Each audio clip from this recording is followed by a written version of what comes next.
Hi, this is Jim. Welcome back to the PFO channel.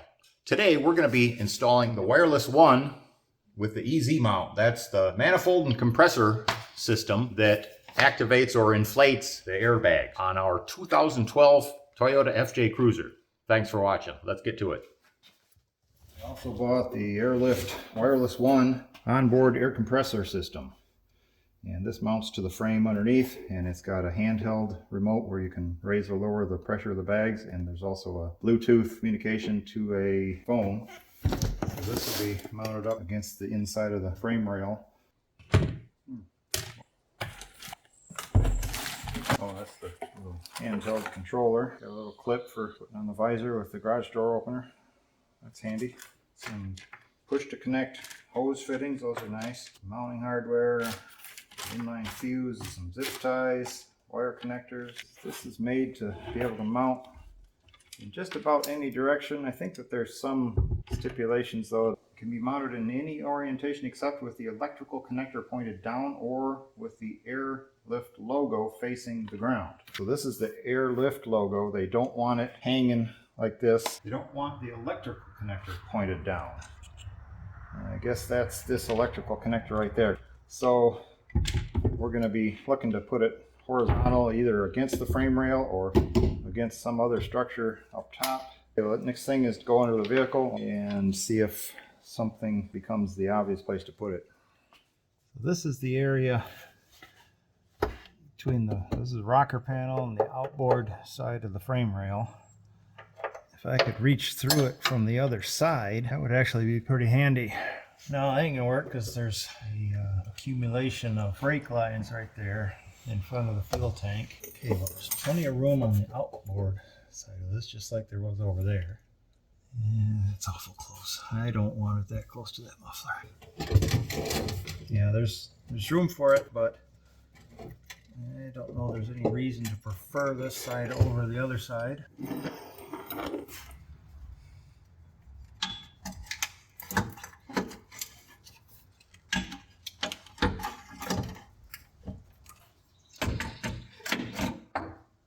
I think the first place that I looked is turning out to be the best choice.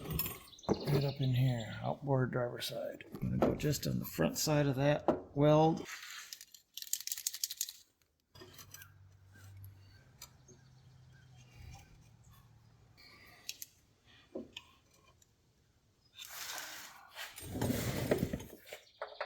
Okay, I had marked this hole and this one, and then after looking again at the unit, I see that I had marked these outer holes on each end, which are a little bit slotted, and those are intended for the big U-bolt. They want me to use the next one's inboard on each end for the self-tapping screws. So I repositioned front to be looking in the second hole, and then I marked the new position back here. And hopefully I can get a good angle on that.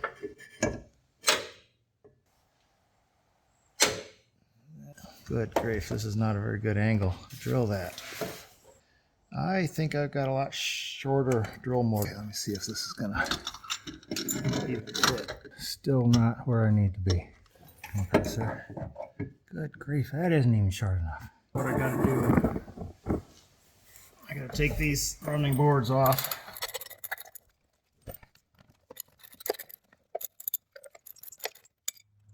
Alright, I'm going to use this little air drill. Got to go turn on the air compressor.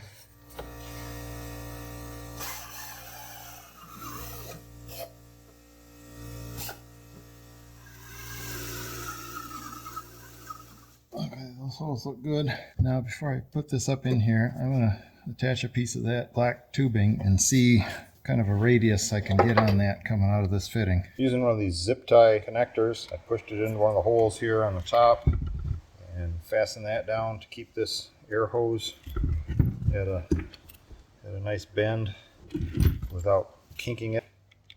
Electrical connectors over here. Nice waterproof connector. Right about there. Yeah, that's good.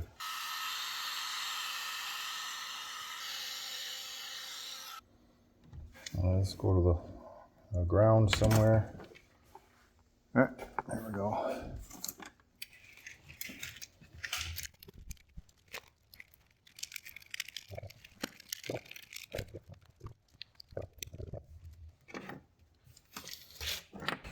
I'm going to go ahead and loop the wire up and around. It's on that side. And right there. It's on that side.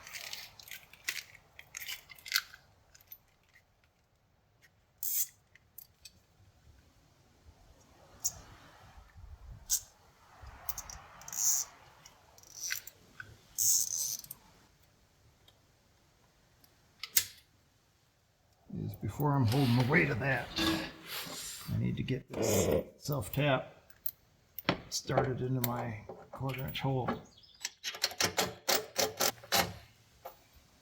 Okay, that'll get it started. There we go.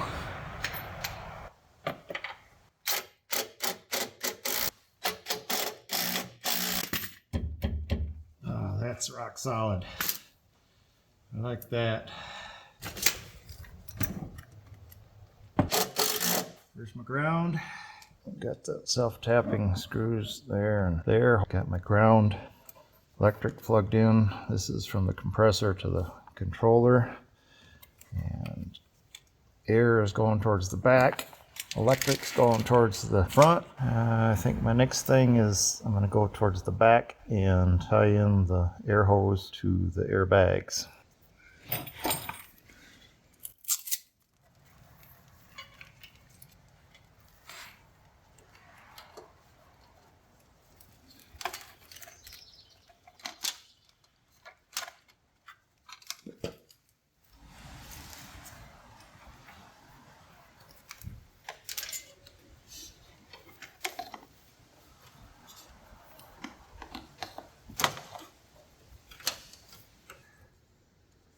Up and over.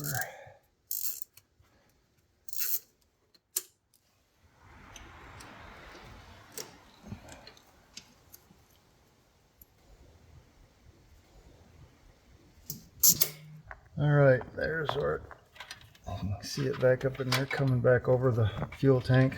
How long before you can eat dinner? I've got it cooking and I've got a steak you can cook on the grill. Oh, well whenever then. you're hungry. Yeah, I don't think I will make that wait very long. Well, I was right. That dinner, including grilling the steak on the barbecue, was a lot more enjoyable than what's going on out here, but it doesn't last forever. I want the one coming from the front, not to come down here by the tank. You can see it wiggling back in there. I want it to come up here by these brake lines, and then this is the one coming up from the bottom of this bag. I can put it over here and run it back up through here and piggyback it off of this zip tie right there to that piece of wire loom and have my first T there. Now I just got some number 12 air copper wire here, and I'm going to start that up where I want this to come out.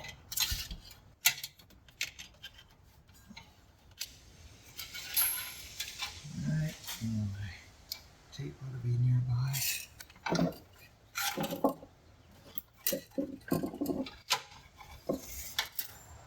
That's going to be the T right up in there.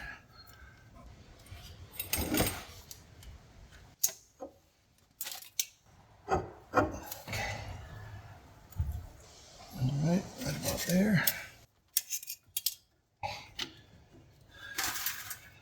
And I want that zip tied to that.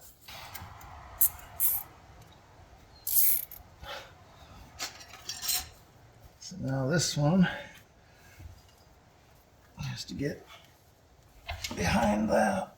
That's, oh man, because I'm going to take their suggestion of including a stub line from the airbags out towards the rear someplace as an auxiliary way to fill these up. If I ever have a problem with the air pump on board, I can still just put a regular air pump on there. And got to do a nice 90-degree cut.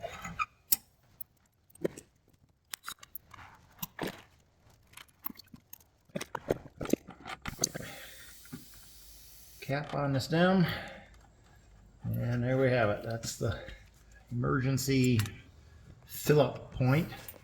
Okay, next I gotta run that wire on up into the engine compartment and connect it into the battery. Okay, this one I routed it up here just behind the body mount, and I'm gonna put it in there. And then from inside the body mount, it comes out over here, goes up in behind that rubber piece to the engine compartment. Oh my gosh, there's been a cat up here, or a squirrel or something. Okay, I got the loom coming up here into the engine compartment. So the pink wire's got to go back into the cabin. That'll go down through that grommet. Use my copper wire again. Feed this down along the side of one of the wires.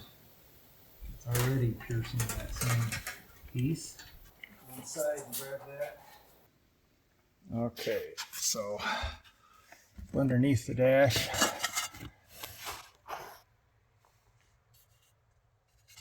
you can see that copper wire coming through that grommet right there. Just gonna reach up in there. There's my pink wire. Pull it all in here for now, and then I'll come in later and I'll figure out which one to splice it into so that it comes on with the ignition.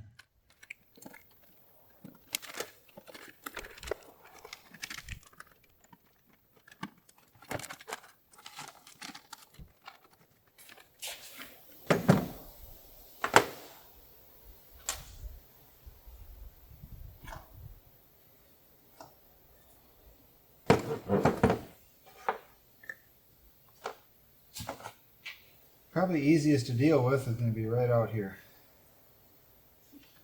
So I want to cut it about here.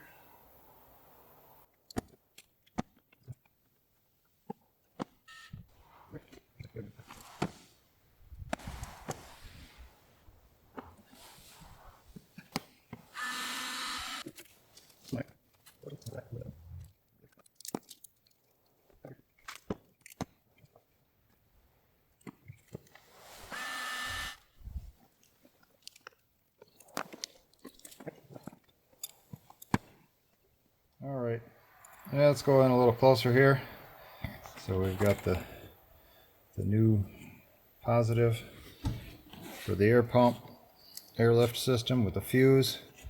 Picks up the negative here, comes together into this loom, and I've got it tucked back in behind here, and behind there, and down here, and then the pink going off into the cabin. It's wired in. It's got power. I need to set it up so that the controller on this thing wakes up when the ignition is turned on, so that it'll start doing its thing. Okay, on the legend on the cover of this inside fuse panel, it shows that this lower right is unused. And looking in the place here, you can confirm that's the case. There's nothing. I've got the pin of my multimeter in there right now. I'm just picking up ground over here on the door. So right now it's off. I'm going to put in the key, and you're going to hear this irritating beep. Turn it to the accessories. You can see I'm powering up. Turn it to ignition, and it's powered up. So that's where I'm going to get my switched power on the bottom half of that. And we're going to tap into that with this pink wire from the airlift controller. All right, so I've modified this little crimp connector to only engage the lower pin on that socket there. I need to feed that up from behind. Still kind of warm, but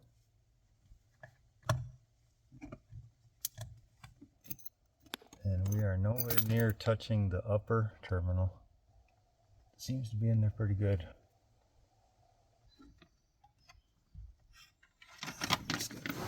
bundle up the excess of this.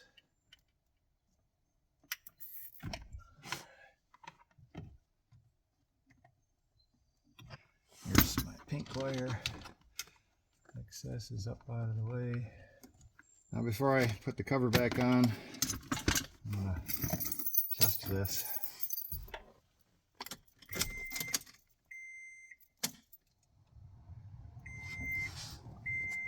Now the engine's not on. Notice that this says 22. That's 22 pounds, and if I want to pump it up to 23, listen. You hear the air pump kick on, and it pumped it up to 23. Put it down to 22 and it'll exhaust a little bit. Alright, and it's doing it now without the car running. 30 pounds, that actually looks really good right there.